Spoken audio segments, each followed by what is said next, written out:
ISKCON যেখানে পাবে সেখানে ইসকনকে প্রতিহত করতে হবে। তাহলে জবান দ্বারা আপনি যেমন অনেক উপরে উঠবেন, ঠিক জবান দ্বারা আপনি অনেক নিচে নেমে যাবেন। যদি জবানটাকে খারাপ জায়গায় অপব্যবহার করেন, গ্লাসের মধ্যে প্রস্রাব করার মতো ব্যবহার করেন। আজ থেকে কয়েক মাস আগে বাংলাদেশে একটা ঘটনা ঘটেছে, এটাও জবানের কারণে। কিসের কারণে? জোরে বলেন, কিসের কারণে? নেত্রীর হাতে সারা দেশ, কেরা, সেনাবাহিনী, পুলিশ বাহিনী, পেটুয়া বাহিনী, র্যাব বাহিনী, নৌবাহিনী, বিমান বাহিনী, কেরা, ছাত্র সব তার প্রশাসনের প্রতিটা স্টেপে স্টেপে প্রতিটা পদে পদে তার লোক। সত্য না মিথ্যা?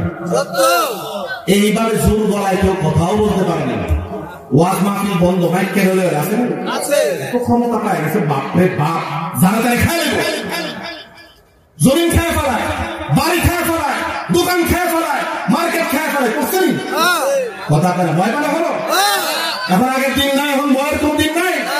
বাংলাদেশ নতুন জীবনের সূচনা হয়েছে। বাংলাদেশ 2024-এ নতুন জন্ম নিয়েছে। বাংলাদেশ নতুন ভাবে বাংলাদেশ গঠিত হবে। একটা কথা বলেছে, দেখেন মানুষ স্লিপ অফ টাং, কথার রং কখন করে? যখন আল্লাহ নারাজ হয়। কথা পরিষ্কার হয়েছে? কথার রং মানুষ কখন করে? যখন আল্লাহ নারাজ হয়। বলেছিল কোটা মুক্তিযোদ্ধার সন্তানদেরকে না দিয়া রাজাকারের বাচ্চাদেরকে দিব। এই একটা কথার রিয়েকশনে সারা বাংলাদেশ তার বিরুদ্ধে ফুসে উঠছে। কথা বুঝে আসছে? তার ধারণা ছিল যারা তার দল করে না সব রাজাকার ছিল। কিনা এরকম ধারণা?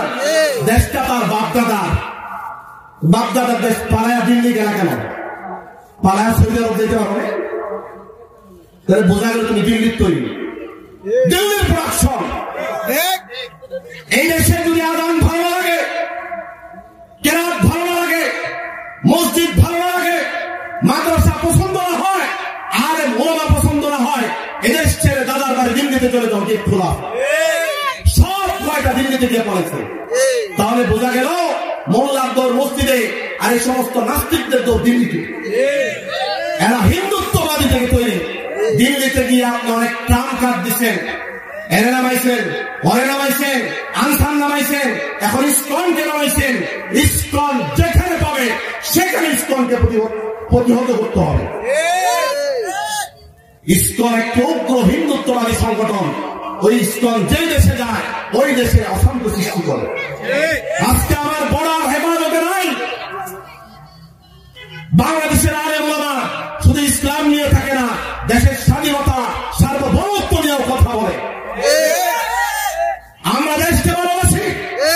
টুপিওয়ালা দাড়িওয়ালাদেরকে রাজাকার বলছে বহুত দিন। রাজাকার বলে যখন ভাগ পাও না, পরে তো জঙ্গিবাদ। কথা বুঝে আসছে? আর তোমার দলের ওই ছাত্রলীগ, এরা হলো সোনার ছেলে। সোনার ছেলেদের আচরণ তো দেখছেন আপনারা কি করছে এই দেশে। সরাসরি রামদা দিয়া পিঠে মানুষ হত্যা করছে, 2000 ছাত্রকে হত্যা করছে। এই গণহত্যাকারী বাংলাদেশের জমিনে আর কোনদিন জায়গা হবে না। যেখানে পাবে সেখানে প্রতিহত করবে।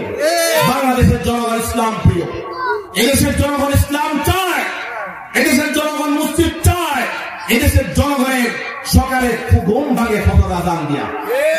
যে দেশে আল্লাহু আকবারের সুরে সূর্য ওঠে, যে দেশে আল্লাহু আকবারের সুরে সূর্য ডুবে,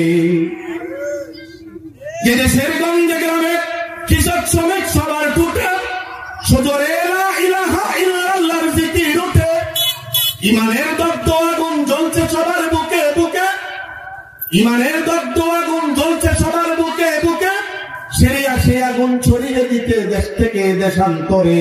বলে সুবহানাল্লাহ। আমাদের